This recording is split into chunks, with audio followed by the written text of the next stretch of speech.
the most ridiculous, horrifying story I've ever heard. It's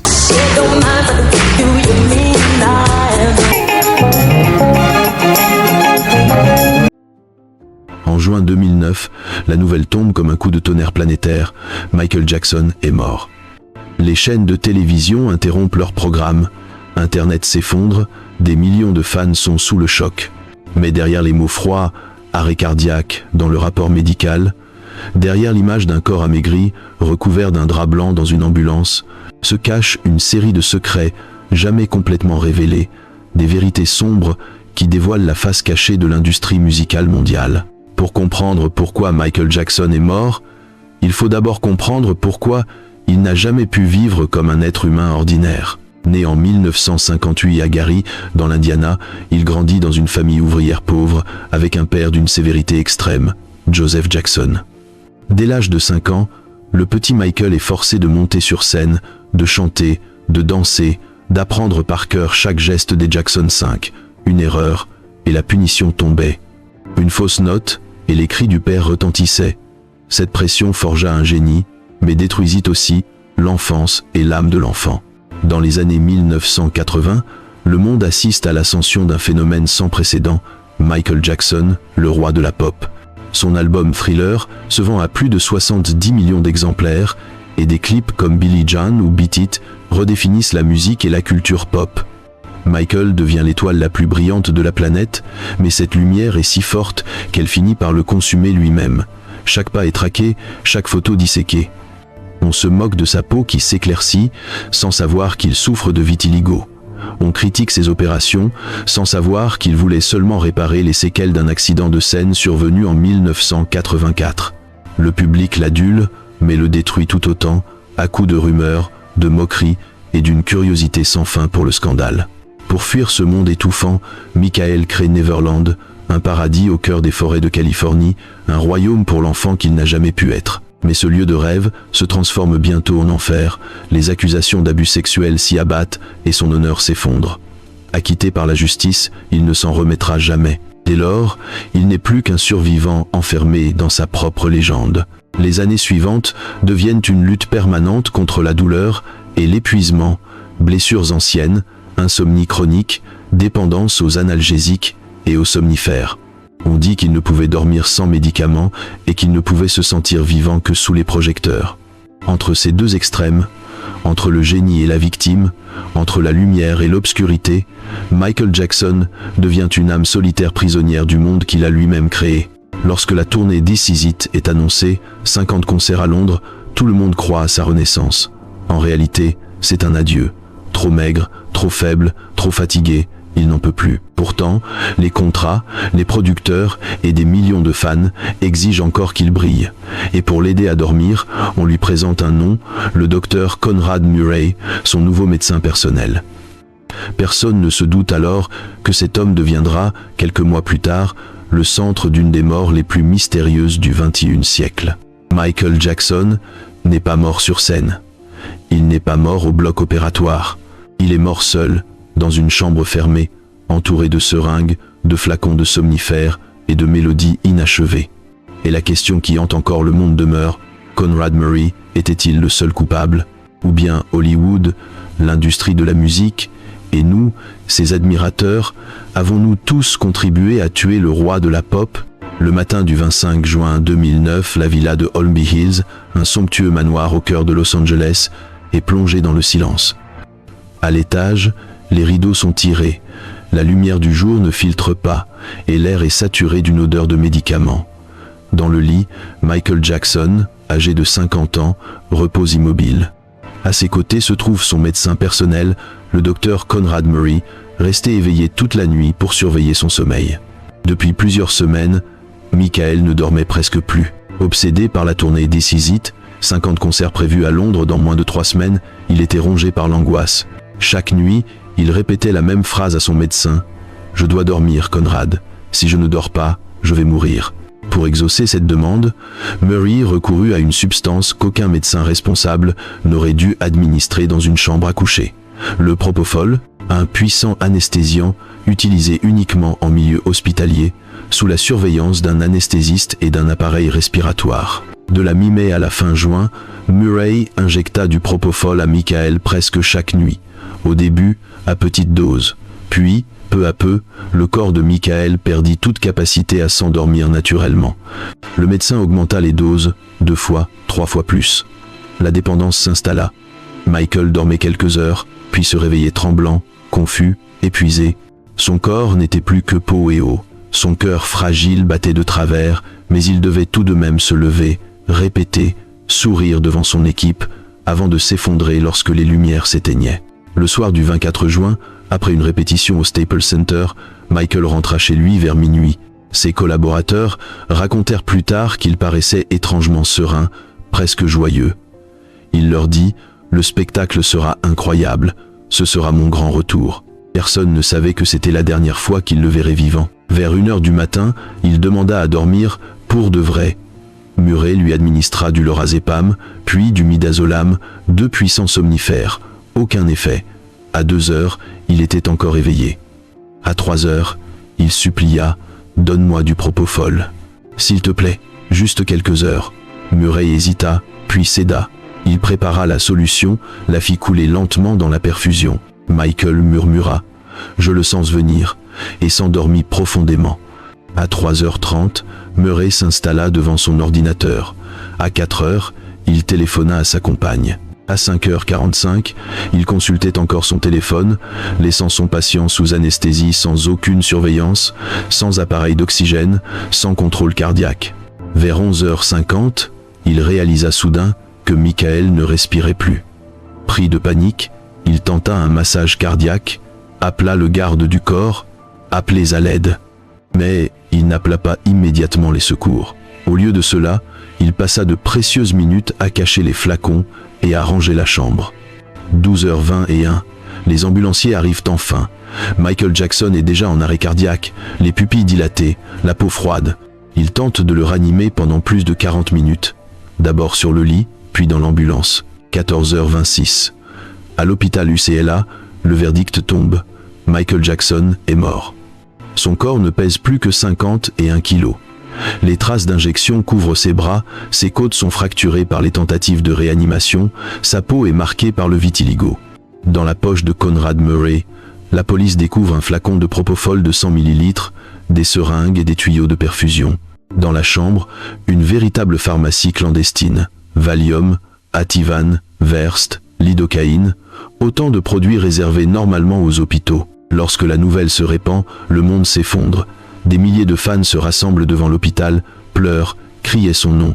Mais au milieu du chagrin, des questions naissent. Comment un médecin a-t-il pu administrer un anesthésiant aussi dangereux simplement pour aider un patient à dormir? Qui l'y a autorisé? Et surtout, que cherche-t-on à cacher? La mort de Michael Jackson n'était pas un simple accident médical. C'était le résultat d'une chaîne de fautes, de cupidité et de silence, où la gloire, l'argent et l'épuisement ont ensemble conduit à la tragédie. Les 4 dernières heures du roi de la pop ouvrirent l'une des enquêtes les plus marquantes de l'histoire de la musique, une enquête où chaque acteur, du médecin au producteur, portait sa part de responsabilité. Michael Jackson dormait enfin profondément. Mais le monde, lui, venait de se réveiller et découvrait que cette mort n'avait rien d'un hasard. Immédiatement après la mort de Michael Jackson, la police de Los Angeles lança une enquête d'envergure. La villa de Holmby Hills fut bouclée. Les premières photos de la scène filtrèrent dans la presse. Une chambre en désordre, des perfusions, des seringues, des bouteilles d'oxygène, des flacons de médicaments éparpillés partout.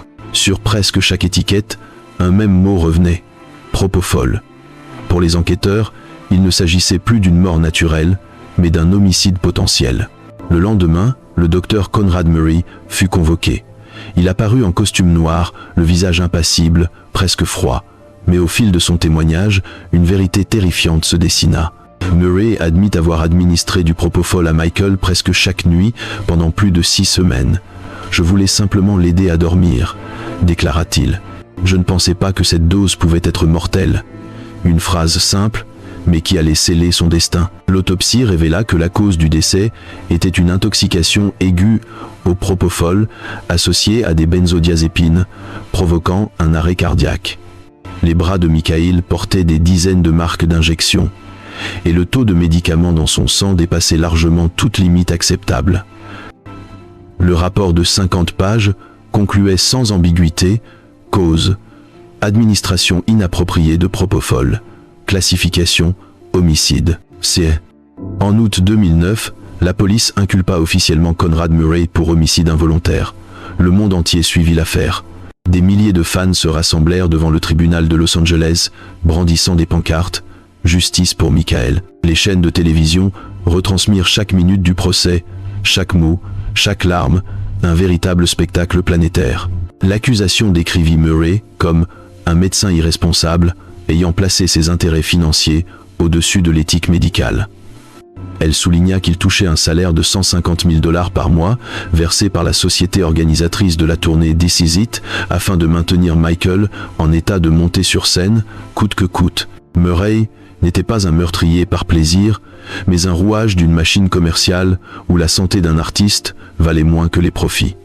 Durant les audiences, le monde entendit pour la première fois les enregistrements audio sauvegardés dans le téléphone de Murray.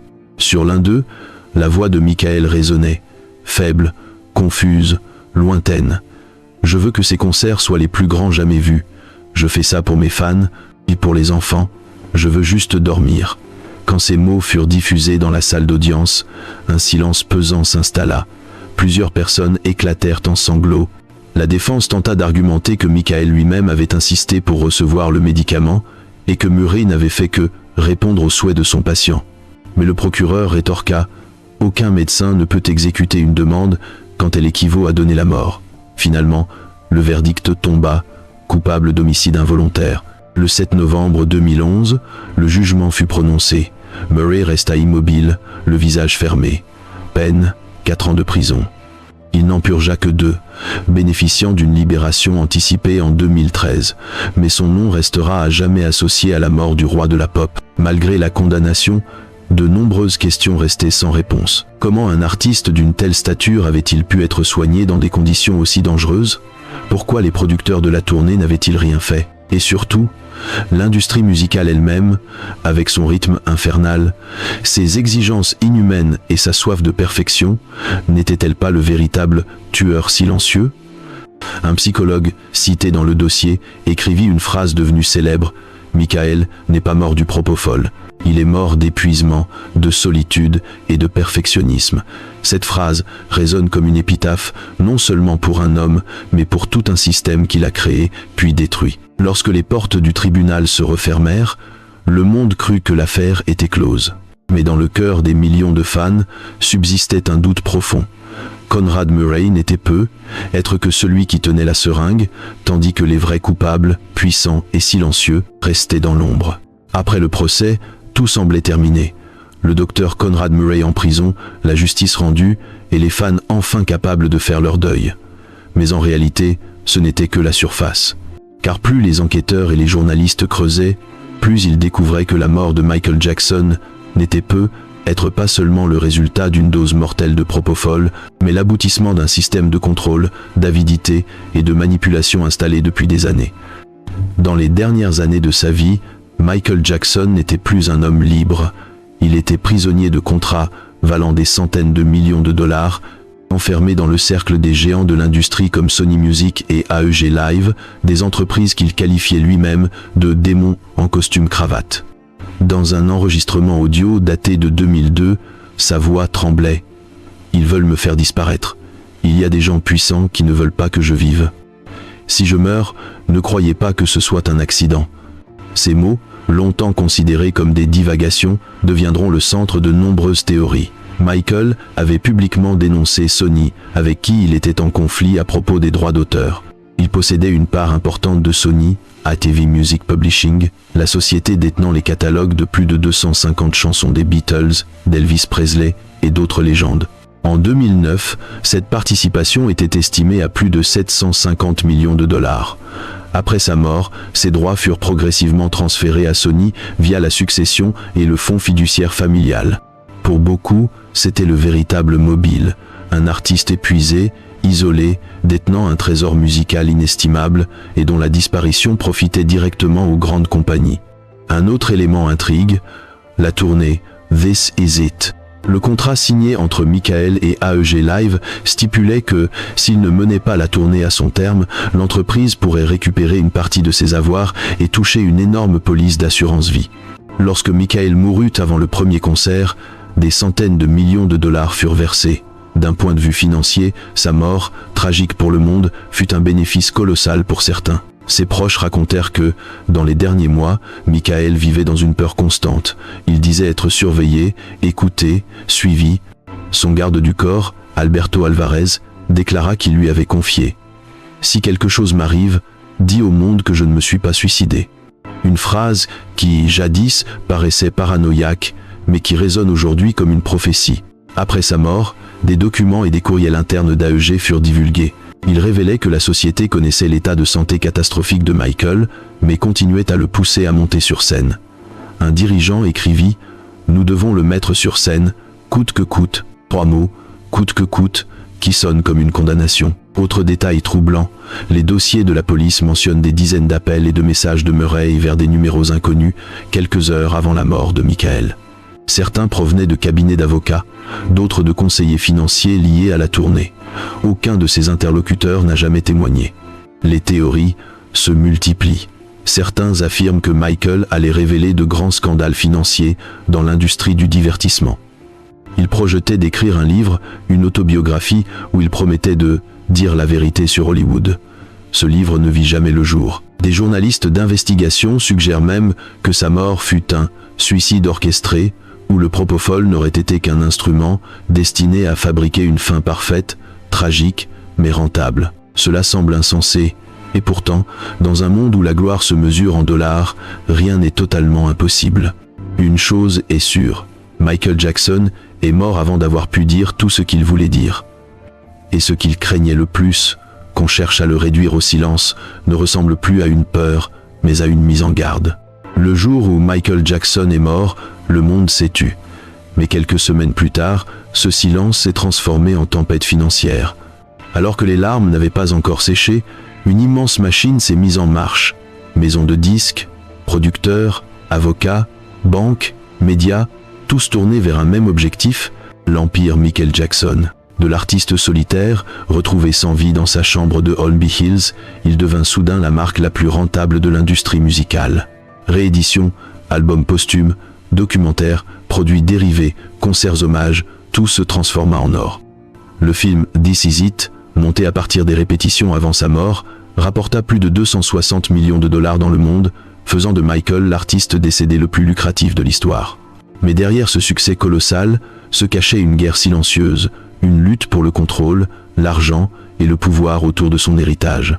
Sa famille, sa mère Catherine et ses 3 enfants, Prince, Paris et Blanquette, ne détenaient qu'une petite part de la fortune. Le contrôle légal du patrimoine revint à 2 hommes, John Branca, avocat historique de Michael, et John McClane, producteur de musique.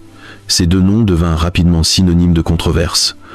Branca et McClane signèrent en quelques mois des contrats de plusieurs centaines de millions de dollars, dont un gigantesque accord avec Sony Music. En 2016, Sony racheta la majorité de la participation de Michael dans Sony, ATV pour 750 millions de dollars, exactement la part qu'il craignait de perdre de son vivant. Pour beaucoup de fans, ce fut une ironie cruelle.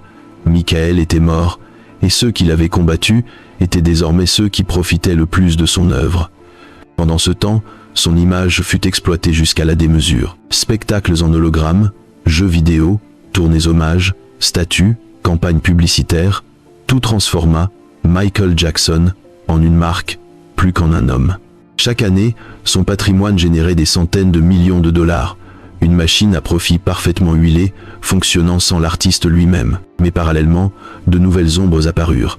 Des documentaires comme Living Neverland, 2019, ranimèrent les accusations du passé et divisèrent l'opinion publique. Pour les uns, Michael restait un génie brisé par la gloire. Pour les autres, il devint une icône déchue, symbole d'un système corrompu. De héros universels, il se transforma en figure controversée, écartelée entre admiration et rejet, entre mythe et scandale. Dans les années qui suivirent, d'anciens collaborateurs, avocats et membres de son entourage commencèrent à parler. Certains affirmèrent que Michael avait pressenti sa propre mort, laissant des messages cachés dans ses chansons, notamment des Don't Care About Us et Morphine, où il évoque la manipulation et la douleur et la dépendance aux médicaments. Aujourd'hui, ces titres résonnent comme des lettres d'adieu déguisées en musique. Et réside là le paradoxe ultime. Sa mort a rendu Michael Jackson immortel. Des millions d'enfants nés après 2009 le vénèrent encore comme un dieu. Sa musique, sa voix, son moonwalk continuent de traverser les générations. Tandis que d'autres stars s'effacent avec le temps, lui demeure, figé à jamais dans la lumière entre la vie et la légende. Mais une question persiste. Michael voulait-il vraiment cette immortalité ? Ou cherchait-il simplement le repos, loin d'un monde qu'il avait illuminé, mais qu'il avait lentement détruit ? Peut-être que la dernière vérité est aussi la plus tragique. Michael Jackson a dû mourir pour vivre à jamais. 15 ans se sont écoulés depuis la disparition de Michael Jackson. Et pourtant, chaque fois que résonnent les premières notes de Billy Jean, chaque fois qu'un danseur glisse en arrière pour exécuter le moonwalk, on a l'impression qu'il est toujours là, non pas en chair et en os, mais sous la forme d'une lumière à la fois éclatante et mélancolique. Michael Jackson a dépassé le temps. Il est devenu le symbole absolu de la grandeur et de la tragédie, du génie et de la solitude. Sa mort n'a pas seulement mis fin à la vie d'un artiste, elle a aussi tendu au monde un miroir sur le prix de la gloire. Car si Michael se tenait au sommet de la planète, c'est cette même planète qui l'a poussé dans le vide. Il voulait être aimé, mais fut jugé. Il voulait créer, mais devint un produit. Il voulait dormir, mais le monde entier l'obligea à rester éveillé. On dit qu'il est mort à cause des médicaments. En vérité, Michael Jackson est mort de perfection. Toute sa vie, il a voulu plaire à tout le monde, aux fans, aux producteurs, aux médias, même à ceux qui le détestaient. Et ce faisant, il a oublié la seule personne qu'il devait satisfaire, lui-même. L'exigence d'être le plus grand de tous les temps lui a volé chaque instant de paix, chaque respiration sincère. Il n'avait plus le droit d'être faible, ni de se tromper, ni simplement d'être humain. Sa mort est aussi une accusation contre l'industrie du divertissement, cette machine qui élève les génies au rang de Dieu, puis les abandonne dès qu'ils cessent de rapporter. Derrière les projecteurs aveuglants, derrière les acclamations et les chiffres, se cachent des âmes épuisées, vidées par la pression de devoir toujours briller. Hollywood, la scène, les médias, tout cela n'est qu'un miroir immense. Il reflète la lumière du succès, mais amplifie aussi la moindre fissure intérieure. Ceux qui connaissaient Michael, le mieux disaient souvent qu'il était un enfant piégé dans le corps d'un homme de 50 ans, un être éternellement en quête d'une enfance qu'il n'avait jamais eue. Est-ce pour cela que, tandis que le monde exigeait de lui un super-héros, il ne voulait qu'être un enfant, jouer, rêver, dormir en paix. Et lorsque cela ne fut plus possible, il choisit la seule issue qui lui restait, partir. Mais dans sa mort, il a laissé un avertissement. Aucun être humain, aussi talentueux soit-il, ne peut porter le poids de la perfection. La gloire peut faire d'un homme une légende, mais elle peut aussi l'enchaîner, l'étouffer lentement jusqu'à le briser. Michael Jackson n'est pas le premier, et ne sera pas le dernier, à être détruit par la lumière qu'il a lui-même allumée. Aujourd'hui encore, les jeunes générations écoutent sa musique, dansent ses pas, ressentent son énergie. Mais plus important encore est de comprendre qu'au-delà du sourire, du gant blanc et des mouvements surhumains, se cachait un homme qui ne demandait qu'à se reposer. Michael Jackson est mort, mais son histoire vit toujours, dans sa musique, dans nos larmes et dans chaque cœur qui craint la lumière trop vive de la célébrité. Et peut-être que le monde ne changera vraiment que le jour où il apprendra à aimer l'homme autant que la légende.